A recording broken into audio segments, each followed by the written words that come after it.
Hello, welcome to Real Life, Real Leaders. I'm Bonnie Hageman, I'm your host, and today our guest is Andrea Silbert.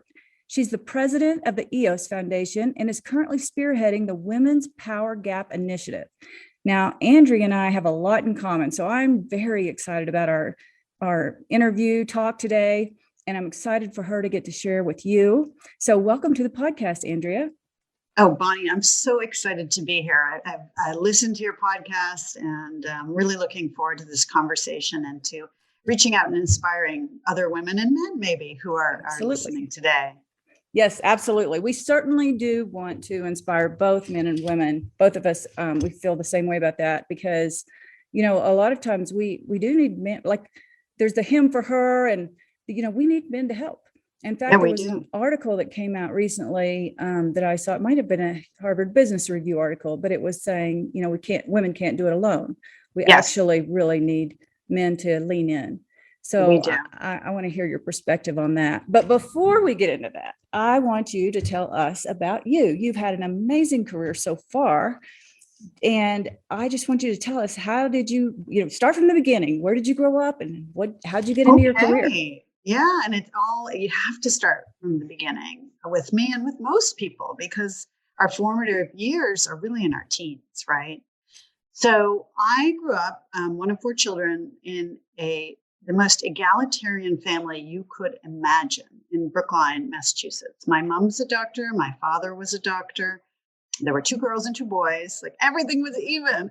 My mom and dad worked for the Veterans Administration hospitals, and they were the same government level ranking. So they made the exact same salary. So it was unbelievably equal. That is equal. Wow. It was crazy. It was like, I didn't know that this was so unique. This was my life, right? You know, Everybody thinks their life's normal until about age 10 or 12 when they're like, oh, people are different from me. So it was fabulous. And we were all encouraged to go into math and science and into medicine.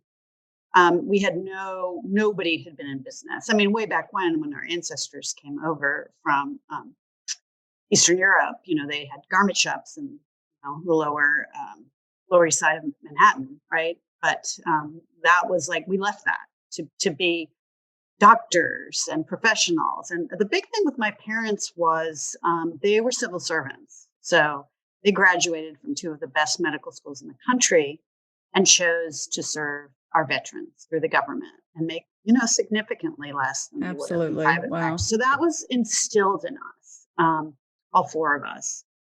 I was accepted to go to Harvard College, and I went, and I thought I'd be pre-med. And I came home the first semester. I was in some really, really tough classes, and I came home the first semester, and I said to my mother, "I can't do this. This advanced chemistry class is killing me. It's crushing me." And she said, "Oh, honey, I didn't really like chemistry either. Just tough it out, grind it out." Today we'd say grind it out, right? And she said, "Oh, it's all fine." I said, "But Mom, you graduated Phi Beta Kappa. Like, I'm not doing well. I like the universe is telling me something.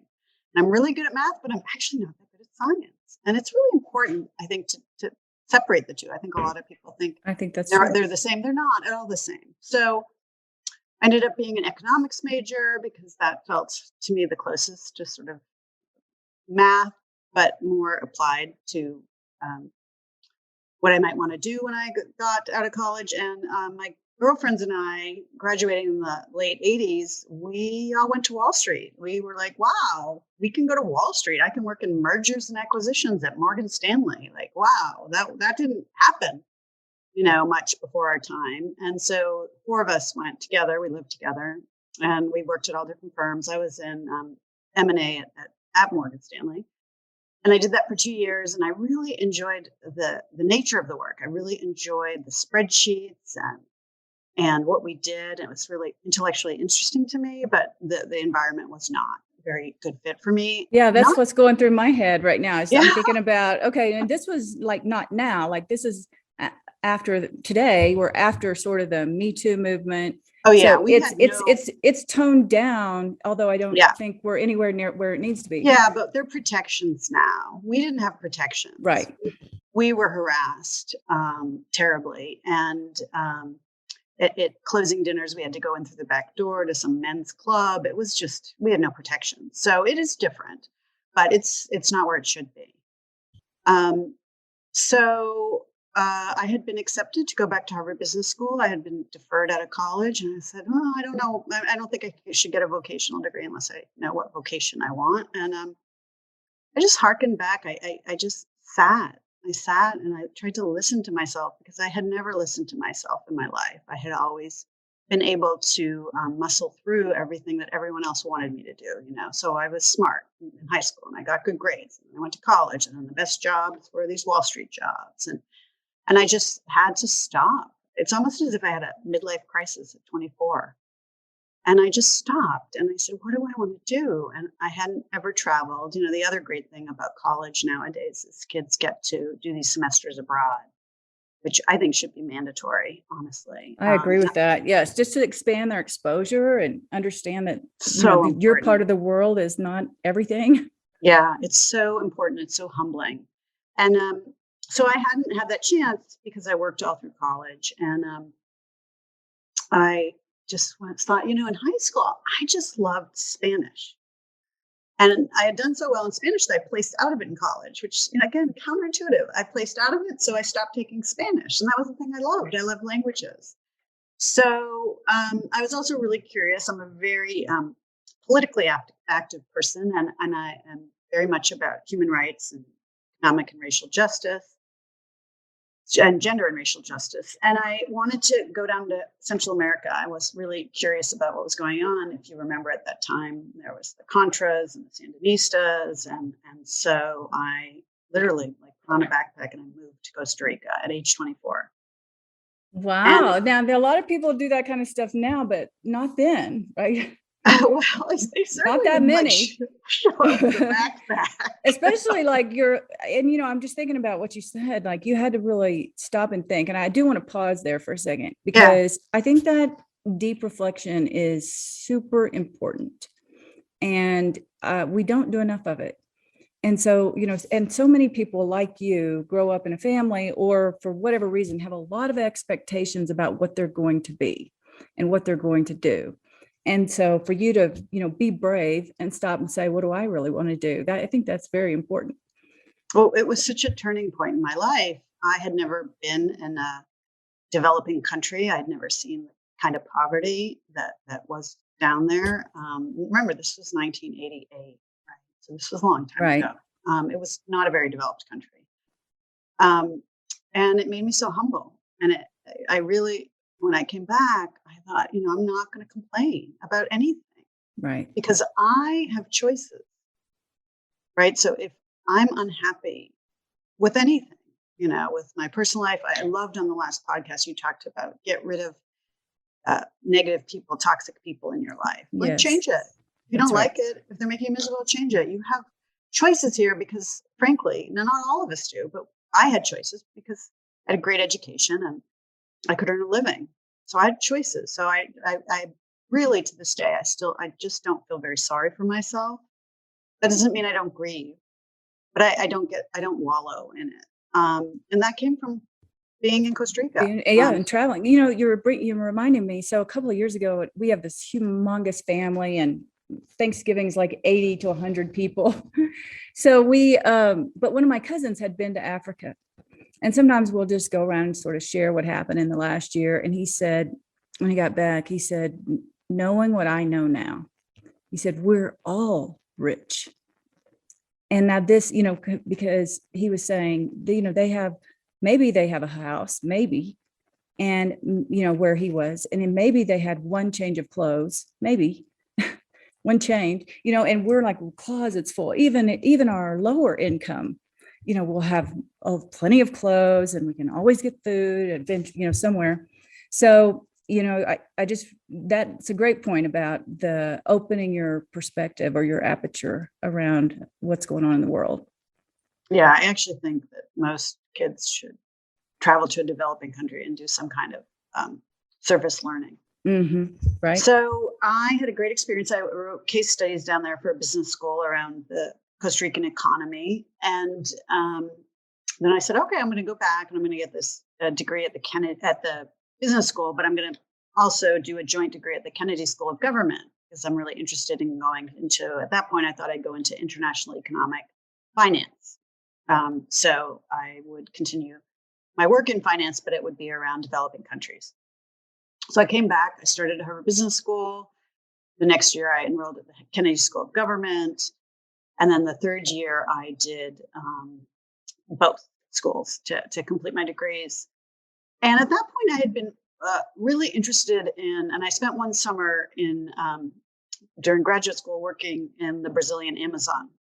And I realized that women were just so relegated to second-class citizenship. And that I really became interested in the feminization of poverty. So in most countries, but certainly in many of our developing countries in the world, if you gave $1 to a woman, probably 99.5% of it we spent on our kids. If you gave $1 to a man, maybe 50%. And there's stats, but I'm not quoting specific, but it doesn't get down to the kids as much. For a variety of reasons, not least of which is alcohol, honestly. So again, it's generalization, but there's data to back it up. Right. So that was my issue. I was like, ooh, this is what I'm on this earth to do. I am on this earth. They say that there's two big moments in your life, the moment you're put on this earth and the moment you figure out why, Oh, that's good. I had not heard that. I love that. It's called like the second question. Right? Love it. Second most important day or whatever. So that was it. I realized this is my thing. So I came back after that summer. I finished my degrees, and then I went back. I got a fellowship to go back to Brazil. Back to Brazil to work with a nonprofit that was working with street girls. And these were some were prostitutes, some were just young girls living in the streets. And they needed somebody to come and help them, figure out a few businesses to employ the girls in. So I had that fellowship. I did that for 2 years. And at that point in my life, I just sort of needed to decide, would I stay overseas or would I come back? And I'm from Boston. And, us Bostonians were like insane. And we have to be near the Red Sox. And right. Very loyal community. We're so gritty and salty, and we just have to be around each other. So you chose to come back.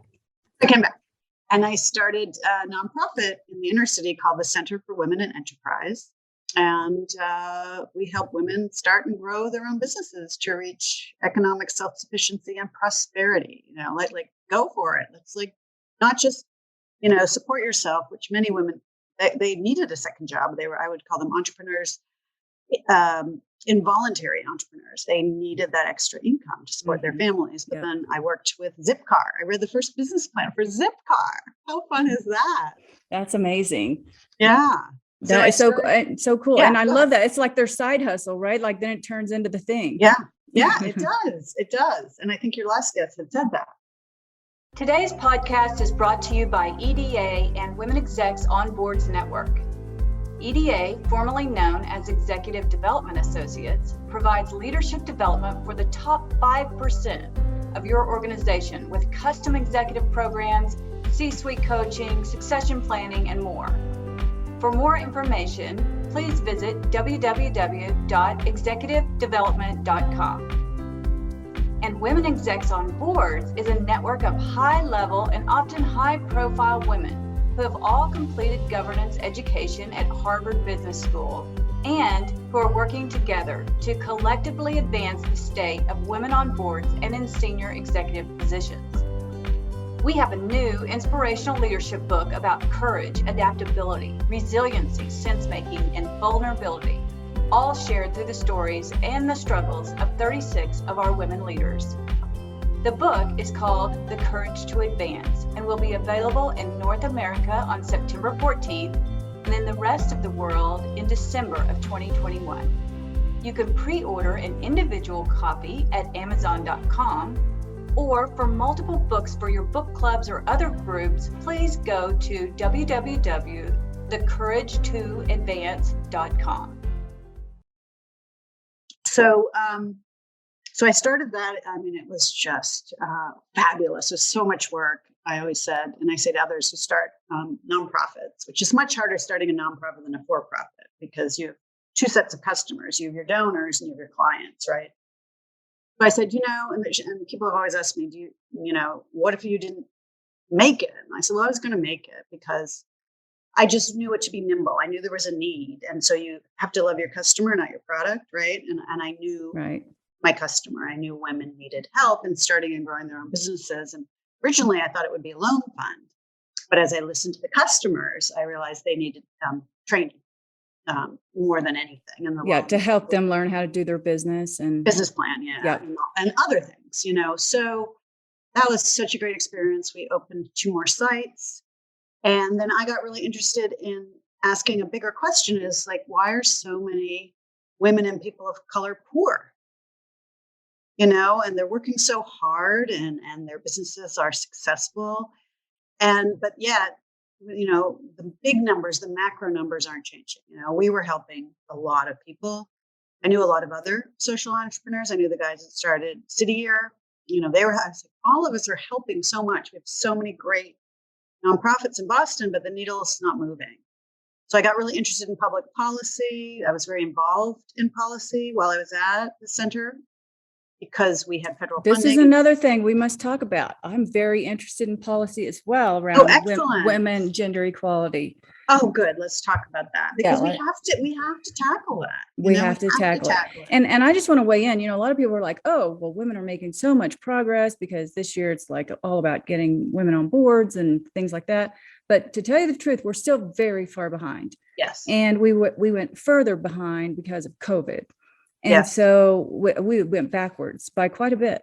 If you look at it globally. So one of my friends used to be over women's equality at UNESCO, at the United Nations. Yeah. And so she was sharing this report with me that it would actually, at our current pace, will take us over 200 years to reach equality for men and women. And I'm not just talking about leadership. I'm talking about just in general pay, opportunity, so you're right to focus on it.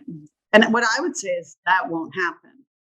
Like even the 200 years, even the 50 years for this, it won't happen because once you get to a certain level, you plateau or there's a backlash. And I think we're actually in a backlash right now. Interesting. So tell me, before you go on, what do you mean by that? How do you feel like we're in a backlash? So back in 2015, so I had done a ton of work around women in venture capital, women's entrepreneurship. And I was very involved nationally with starting being a founding board member of an organization called Springboard, which helped women. It's a venture capital forum for women own businesses. And so back then, that was in the 90s. And we just thought, my friends and I were like, in 25 years, we're not going to have to do this work, right? So I knew all the stats. I knew the numbers. Back in 2015, I noticed in Boston, which is progressive in the sense that we vote for Democratic leaders, but not progressive in the sense of loosening the reins of power.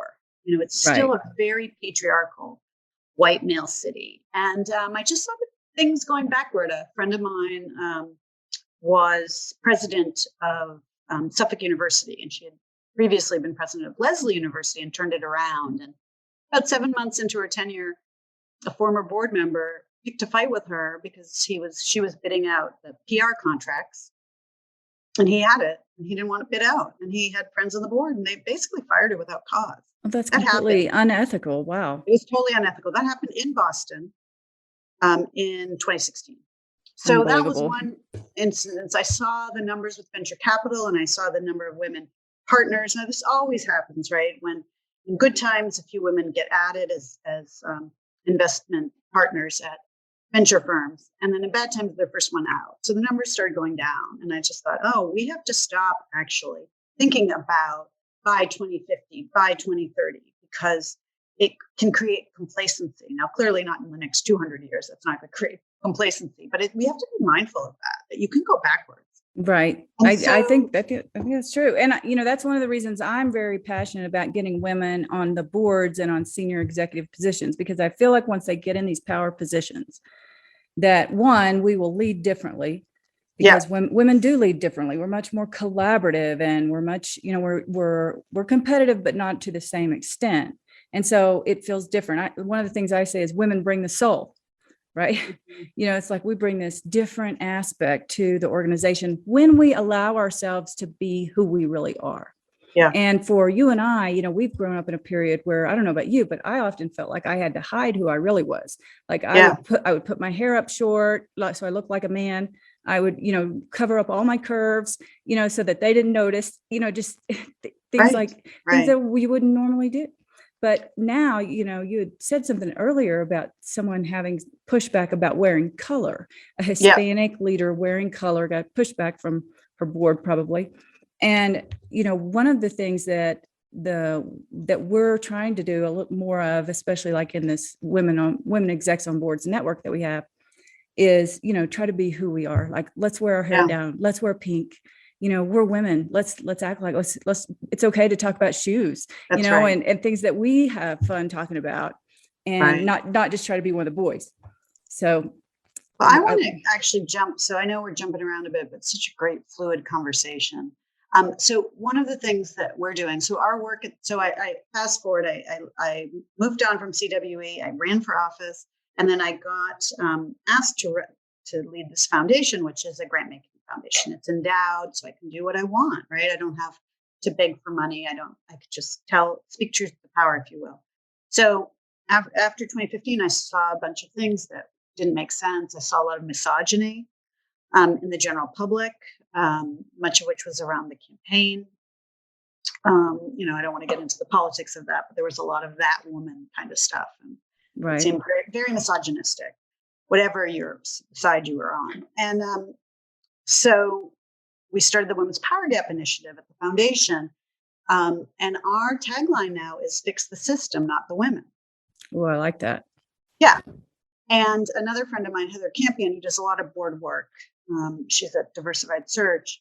She says, we need to get boards women ready, not women board ready. Oh, that's good. It's good, and it's true. It's true. It's so true. It's true. So I wanted to add on to the discussion that you had with Mimi to say that, only to a point can we keep training women, find them mentors and do that, because the reality is the diversity of our lived experience isn't sought after. It doesn't give us an advantage. It gives us a disadvantage. So when I'm speaking to groups and they say, well, we can't find any women on our board for our board, they don't meet our criteria. And I say, well, change your criteria, because you need women on your board. You need Black women, you need Hispanic women, so you need diversity of lived experience. Absolutely. And so if your criteria is you have to have already been on a board to be on a board, well, that's pretty circular. And yeah, that's ridiculous. And also, everybody has to have their first board. And also, they often say, well, we just want CEOs. Well, that automatically cuts down the percentage of women to a very small number. And you don't want customers. You don't want anybody that's reflective of your customer base. Exactly. Women make 85% of all purchasing decisions. That's right. Number one buying power in the world. So I have to throw out my little idea that I think will be very powerful if we could ever get it organized, which would be to find the companies that do not have at least, some percentage of women, right? List them for the world to see. Yes. And say, women, why are we buying from them? I want to do that. There is a group that's kind of doing that, but it's not well enough known. I think that's the way to do it. That would do it, because you're right. We're the number one buying power in the world. Yep. I'm with you on that. And that's kind of the work that we're doing at the foundation with the Women's Power Gap. We are now doing our own research. As I said, we do grant making, but we also do our own research, and we provide what we call actionable data. And that's what you're talking about, actionable data. So we find out, for instance, recently we've been looking at higher education, and we're looking at all the top universities in the country, and we rank them against one another. Have you ever had a woman president? Do you have one now? How about your provost? What's your board look like? How about the percentage of women as academic deans? We get racial information, so we can also push them to make sure that women of color, we center women of color in our work at the Women's Power Gap. And we rank them. from 1 to 130. And guess what? It gets their attention. Nobody wants to be number 130. And so Absolutely. What we hear is like, oh, we're doing everything we can. We're training women, but they have a confidence gap and they have a this and they have that. And I just say, stop blaming the women. Change your system. It's so easy to change your system. That. As basic as don't have faculty meetings at 7 p.m. That's not helpful because we know women are more likely to be, picking up their kids from school. Don't have faculty meetings at 7 p.m. That's a systemic change. That's something that Harvard Business School did, in fact. And that can make a world of difference. And it's a signal to your junior faculty that you hear them, you see them. Yes. So they're trying to make it conducive. We definitely have to change how business is done to make it conducive for women to be successful. Yeah. And to value, like getting home, grabbing your kids, getting home and throwing like something into a crock pot, right? That's a skill. Yes, it is. Well, and just valuing that, for me personally, I want to value the women and their time with their family so that they can be fully committed to their work. Yeah. If I insist that they stay and miss that important thing in the middle of the day that for their child, then are they thinking about how much they love this company? I mean, certainly not. Like they're thinking about, I just want to watch my kid do the thing in the play, right? So, we really do have to think about all that. And that's a cultural change. I love that example because the other way you could also see it is right now, that is taken, the fact that you want to go to the soccer game or watch the school play is taken as a sign that you're not serious about your job.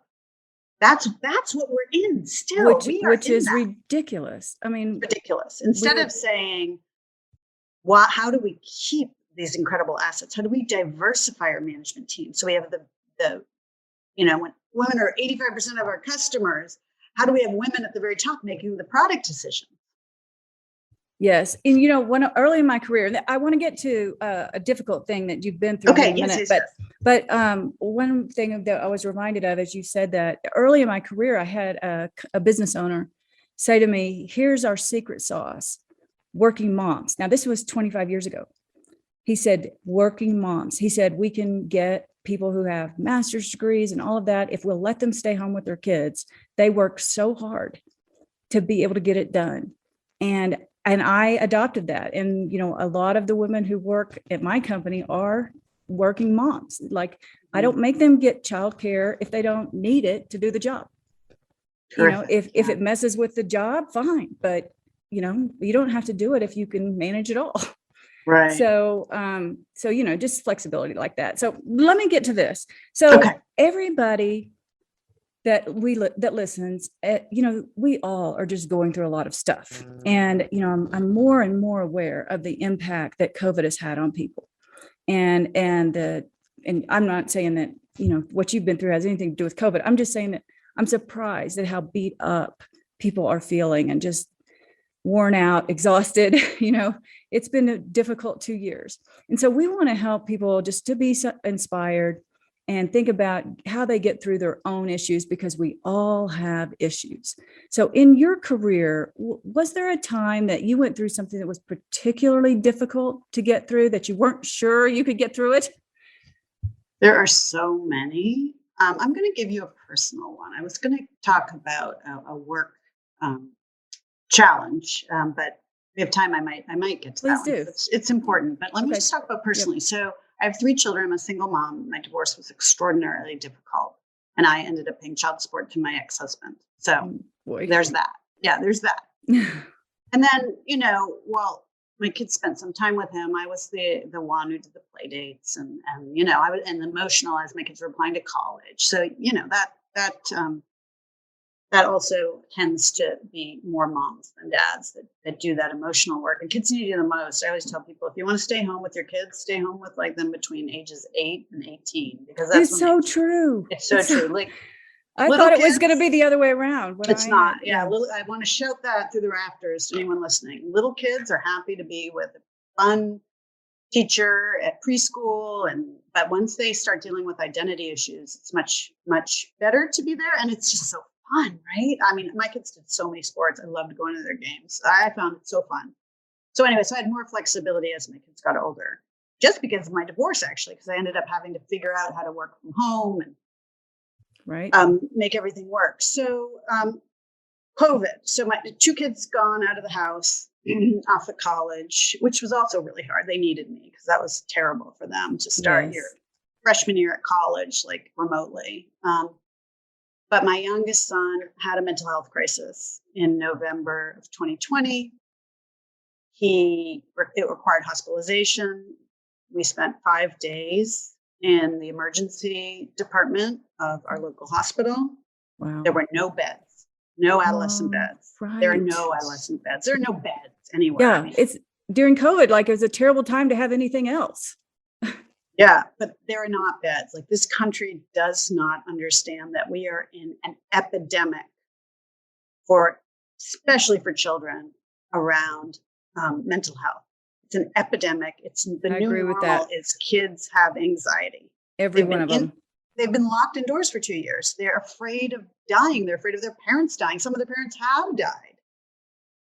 That's right. So that is just shout through the rafters. If I weren't already doing my life's work around women and economic justice, that's what I would do now based on my personal experience. So I had to drop everything. Obviously, he was a minor. I was living with him in the emergency department until we could find a bed. I had to find a bed. Wow. That was close to impossible. I called my congressman. He couldn't find a bed. Oh my You know, I goodness. have the big thing that I have, the asset that I have is I have very broad networks. So in the end, one of my family members found a bed. Like, we have this tight family. You talked about your big family. You know, I'm very lucky. And my Yes. cousin found a bed. She said, "Oh, Andrea, call right now. You can get a bed for your son." But then, you know, you have to deal with the medications and the psychiatrists. And it took me 6 months to get my son to where he needed to be. Yes. And I could work maybe 20 hours a week during that time, but it was mentally, you know, that was my brain, was that I had to problem solve to figure out how to work with a team of people to get the medications right and get my son back. Yes.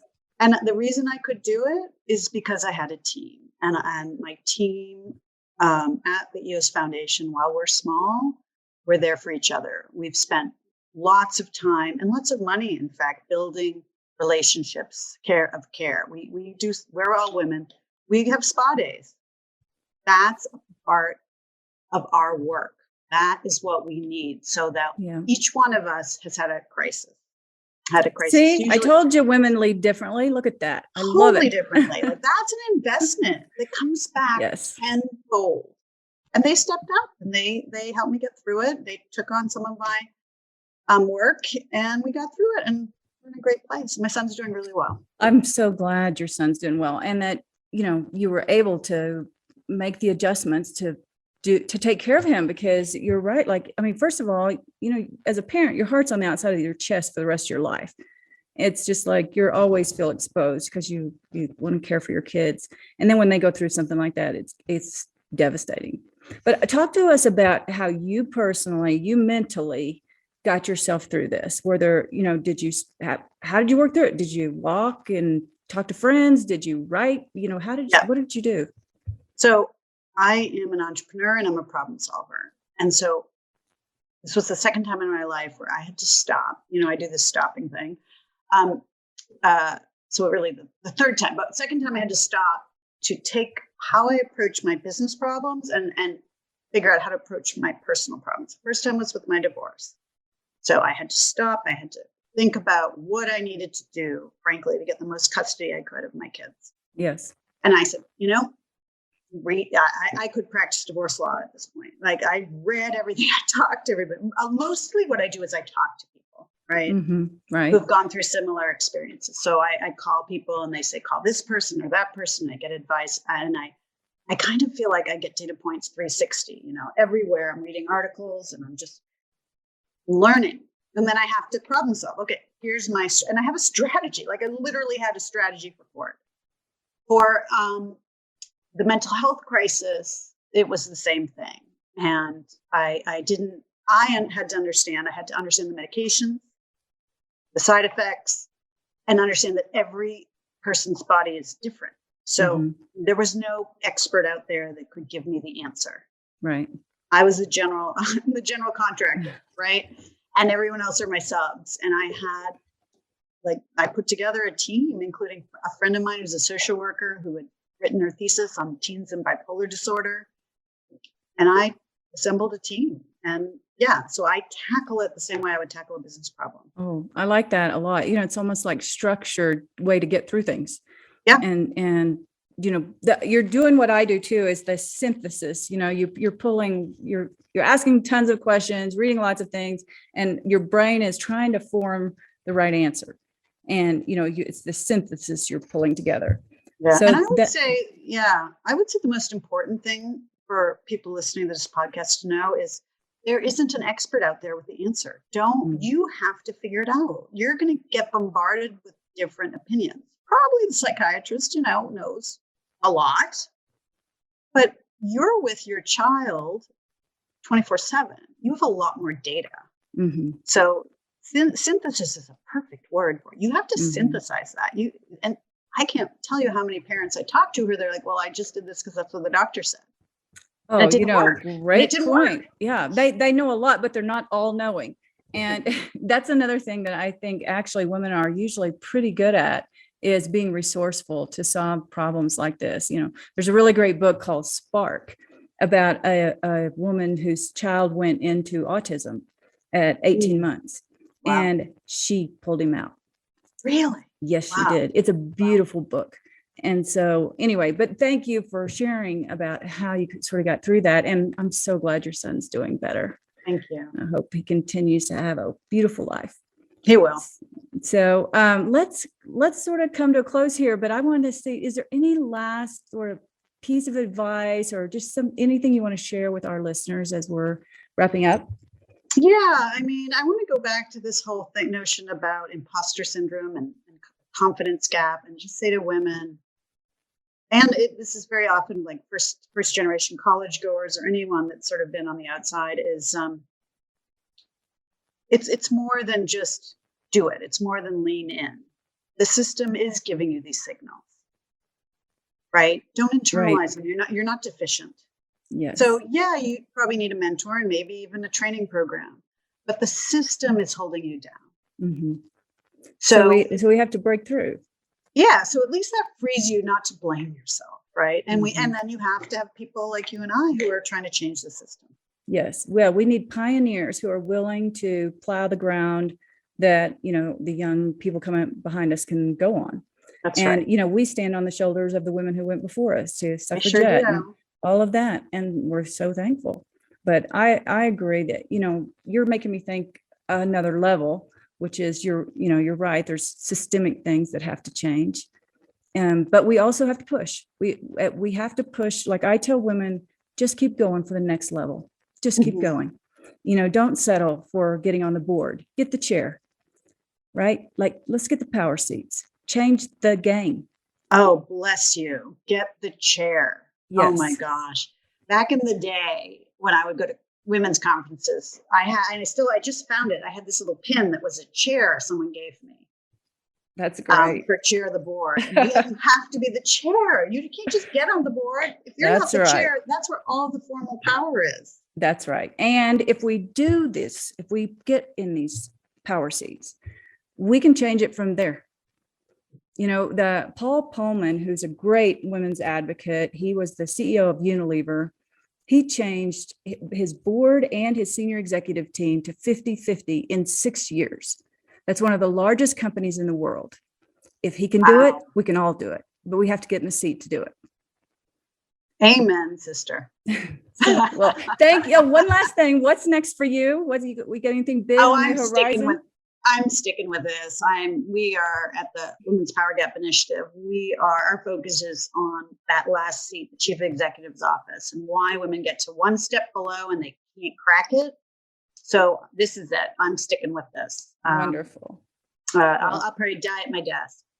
Love it. And I'm right there with you. I'm willing to dedicate my life to this work. And just know that I will be cheering you on. Thank you. And our listeners as well. And I will be cheering you on. Thank you. It was great having you on the program. We will be delighted to share this and tell your story to others. Thank you again. Thank you so much. Podcast. We hope today's story inspired you. Check out previous episodes on the podcast to hear from more industry leaders, and check back next week as we speak to another leader and hear his or her great stories of triumphs and messy struggles. If you enjoyed the podcast, please rate, subscribe, and share. I'm Bonnie Hageman, and I look forward to sharing more with you next week.